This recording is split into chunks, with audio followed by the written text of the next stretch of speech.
আমি চায়না গিয়েছি, মানুষ ইসলাম না আমি শুনিনি। আমি চায়নায় ইয়ান্তাই গিয়েছি। কোথায়? ইয়ান্তাই, বিশাল বড় প্রদেশ। এখন খাবার দাবার খাবো, হালাল এই ওয়ার্ড, এই শব্দ যত জনকে জিজ্ঞেস করছি, সুবহানাল্লাহ, আউযু বিল্লাহি মিনাশ শাইতানির রাজিম, যত জনকে জিজ্ঞেস করছি হালাল, কেউ বুঝে নাই, একজন সিঙ্গেল ব্যক্তি বুঝে নাই।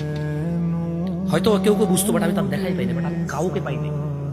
এরপর আমরা ইয়ান্তা থেকে গুয়াঞ্জু আসছি। গুয়াঞ্জুতে আসার পর আমি মানে সকাল মালয়েশিয়া থেকে আসলে ওই চায়না ফ্লাইটে যাওয়ার পরে তারপরে ইয়ান্তাইতে নেমে বেশিক্ষণ অপেক্ষা করিনি। আমরা এয়ারপোর্টে কিছু খাওয়ার জন্য চেষ্টা করছি, কিছুই পাই নাই, ক্ষুধার্ত ছিলাম। যাক মাশাআল্লাহ, কাউরে বুঝাইতে পারিনি হালাল খাবো। পরে ওখানকার ওই যে এয়ারপোর্টের ভিতরে একজন চাইনিজ, সে একটা পানি দিছে, তারপরে কি যেন একটা বন্টন দিছে। তারপর বনের আমি গ্রান টান শুকতেছিলাম, আমার শুকুর টুকুরে চর্বি থাকলো, বুঝেন না। পর আমি জিজ্ঞেস করতেছিলাম তার যে পিক টিকের কিছু আছে কিনা এই জায়গায়। হ্যাঁ, বললো যে না নাই, তুমি নিশ্চিত। বাট তারপরে সে বোঝে নাই আমি কেন এটা অ্যাভয়েড করতেছি। সে বললো যে I don't understand why you avoid this. সে বললো যে তুমি কেন এটা অ্যাভয়েড করতেছো, বুঝতেছে না। পরে ওই যে যাদের কাছে, যারা আমাদেরকে রিসিভ করছে ফ্যাক্টরি ভিজিটে, ওরা এর আগে যত বাংলাদেশিরা আসতো সবাইকে একটা স্পেসিফিক রেস্টুরেন্টে নিয়ে গেছে, খাওয়াইছে। আপনি কি জানেন ওখানে ওরা হালাল মানে কি বোঝে জানেন? মানে শুকর নাই তার মানে কি?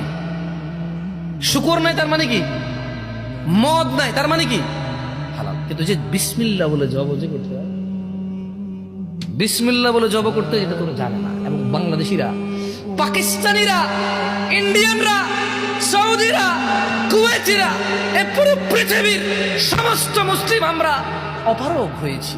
আমরা ওদের কাছে গিয়েছি, কিন্তু আমরা ওদেরকে বুঝাইতে পারি না যে ইসলামে বিসমিল্লাহ বলে আল্লাহর নাম ব্যতীত যদি কোনো পশু জবাই করা হয় তা খাওয়া যাবে না। এই মুসলমানরা যারা যায় তার মানে সবার কথা জানে না, কেউ কেউ হয়তো খাইছে, ও শুকর নাই, মদ নাই, ঠিক আছে খাও।